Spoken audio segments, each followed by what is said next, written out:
We now return to Illinois Rising, presented by the Illinois Policy Institute, the radio show discussing the honest truth about Illinois policy and politics. Here's AM 560's Dan Proft. Dan Proft back on this week's edition of Illinois Rising with John Tillman, President and CEO of the Illinois Policy Institute. And, of course, John, this week, the big story was Pope Francis making his first visit to the United States. And because of some of the comments he has made on a range of topics, I don't like to say issues because it forces Pope Francis into this political context as like another member of Congress, and it's just not what he is.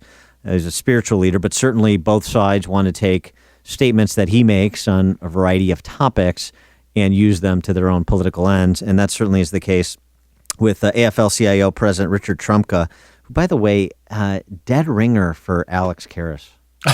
Did you know? Have you ever noticed that? I have never noticed that, but I'm going to pay more attention to that. He's Mongo.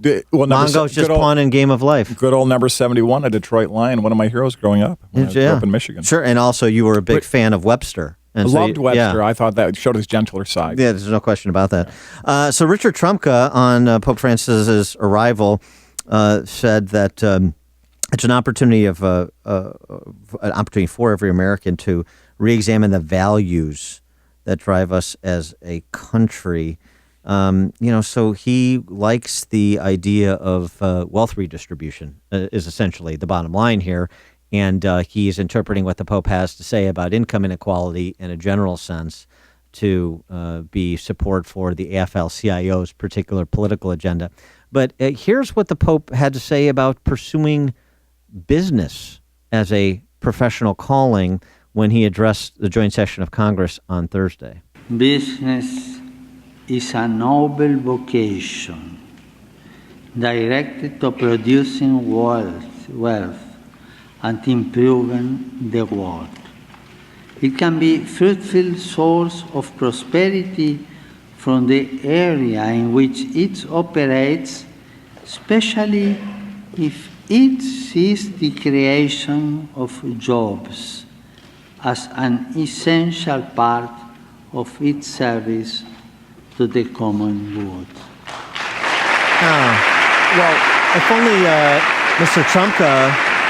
If only Mr. Trumka would adopt that perspective on the private sector business. Well, and of course, remember that no private sector union would have an ability to organize if not for a business. Remember, they're all parasitic in the sense that your organization is based on a for-profit company that actually makes profits by doing what?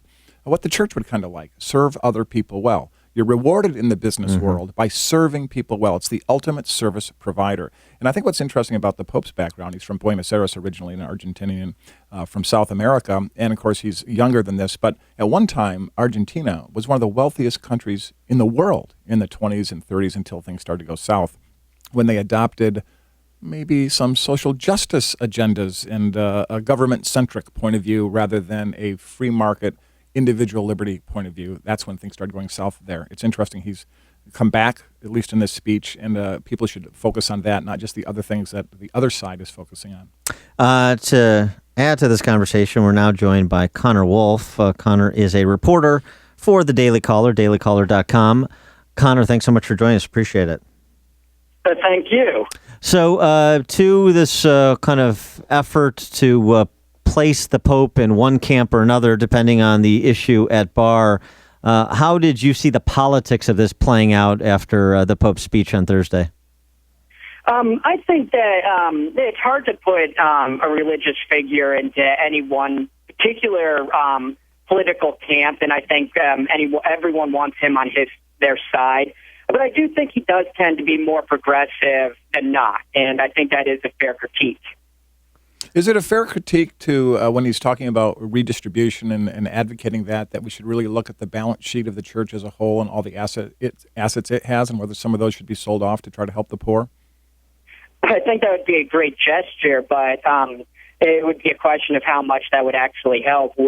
Across the world, there's a lot of different forms of poverty, and I think structural change is really the best way to address it. And what he's been advocating for, I don't think is the right way to approach it. though I think he does have good intentions, and I think he is a generally good guy who believes in what he's talking about. I think, Connor, that's a great point. And the point I'm getting by asking that cheeky question about the church is that helping the poor is not necessarily a monetary endeavor. It's not just about money. It's not about redistributing wealth. It's about culture. It's about values. It's about the building blocks of society. And I think that's a place where a lot of people, from the church to people like us on the left and on the right, could come together and try to find common ground. Yeah, that's completely right. And listen what he talks about. His three main points: income inequality, social justice, and the environment. All these things, when you have, it's very easy if you don't have a very good understanding of economics to assume that more regulations, more control, and tampering down on kind of the free enterprise of business is probably the right way to go. But the truth is, when you look at this empirically and you look at this historically, maybe some regulations and some control of business has and it should exist. But that's not where you help the poor, and that's not where you help society in general. It's allowing businesses to do what they do best, offering services and being competitive. And you talk about income inequality. Well, yes, the rich are getting richer, but the poor have been better off than they've ever been at any point in history because of free market and capitalism. Social justice, we're now in a point where society is so open and so understanding of so many different people, and that's a result of 200 years of influx wealth and better education so that the masses are more accepting. And then the environment, you look at what a tablet has done in terms of saving paper and saving trees. Free enterprise has done more to help the environment than any environmental group, including the EPA, has ever done. Yeah, and according to a story I read on your website, I believe, on dailycaller.com, boy, the EPA really likes their furniture, too. They're cutting down a lot of trees. They spend $90 million on furniture over the last decade. But one of the things, so I think, is we get so focused on Pope Francis, Connor, to your point, because everybody wants him on their side because he is this transcendental figure. He is, frankly, the most important religious figure in the world, and he's a popular one at that. But if we really listen to what he's saying, it's less about specific policies. Pope Francis, when he addressed Congress, and saying, here's what the marginal rate structure should look like for the U.S. Income tax regime. He's not talking about specific policy proposals to redistribute income. He's kind of talking about values, frankly. And one of the things he said was that the family in the United States has been essential to building this great country that you have. The other thing he said was about the worker and about workers' productivity. Listen to the Pope. This was not something Richard Trumka is going to rinse and repeat, but listen to what the Pope had to say about workers and the value they create. These are men and women who are not concerned simply with paying their taxes, but in their own quiet way, sustain the life of society. They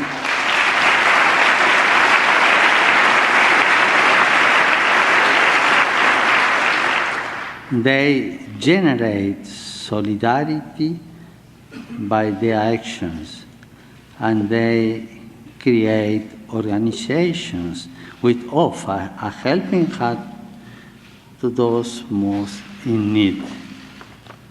So what the Pope is talking about there, number one, we don't exist just to pay taxes to the government. Number two, productive people, he's talking about, he's elevating. And number two, it's private action. This is not something, again, you're going to hear Richard Trumka turn around and say, hey, listen to what Pope Francis says on this account. But he's talking about private action when it comes to a charity being my brother's keeper, not everything run through the central authority. And Peggy Noonan made this point in the Wall Street Journal piece that she had on Friday as well, talking about the head of Blackstone Group, who just gave $40 million to Catholic schools in New York City.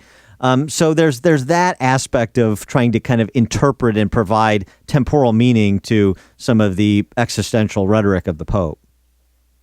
That's completely right. And as I said, it's hard to put him into any one category because his expertise is religion and governing this massive organization that we know is the Catholic Church.